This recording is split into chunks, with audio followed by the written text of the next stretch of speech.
বিএনপির ভারপ্রাপ্ত চেয়ারম্যান তারেক রহমান শীঘ্রই দেশে ফিরছেন বলে জানিয়েছেন দলটির স্থায়ী কমিটির সদস্য মির্জা আব্বাস।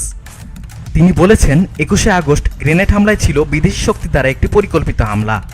একটা বিদেশি শক্তি এই অপকর্ম করে দেশনেত্রী খালেদা জিয়া এবং বিএনপির ভারপ্রাপ্ত চেয়ারম্যান তারেক রহমানকে ফাঁসাতে চেয়েছিল। একটি ভুল, মিথ্যা, সাজানো মামলা তৈরি করার চেষ্টা করেছিল। গল্পের উপর ভিত্তি করে একটি সাজা তৈরি করার চেষ্টা করেছিল। বিজয়ের প্রথম দিনেই সেই মামলা আজ প্রকাশ পেয়েছে এবং তারেক রহমানকে খালাস দেওয়া হয়েছে। রবিবার জাতীয় প্রেস ক্লাবে আব্দুস সালাম হলে স্বাধীনতা ফোরামের আয়োজিত বর্তমান প্রেক্ষাপটে স্বাধীনতা, গণতন্ত্র ও ভোটার অধিকার শীর্ষক আলোচনা সভায় প্রধান অতিথির বক্তব্যে তিনি একথা বলেন। স্বাধীনতা ফোরামের সভাপতি আব্দুল নাসের মোহাম্মদ রহমতুল্লাহ অনুষ্ঠানে সভাপতিত্ব করেন। এ সময় মির্জা আব্বাস আরও বলেন, আমাদের ভারপ্রাপ্ত চেয়ারম্যানকে অনেক অত্যাচার সহ্য করতে হয়েছে। তিনি আমাদের মাঝে শুভেচ্ছা নিয়ে ফিরে আসবেন খুব তাড়াতাড়ি। এজন্যই আল্লাহ তাআলা তাকে সুস্থ করেছেন এবং খালাস দিয়েছেন।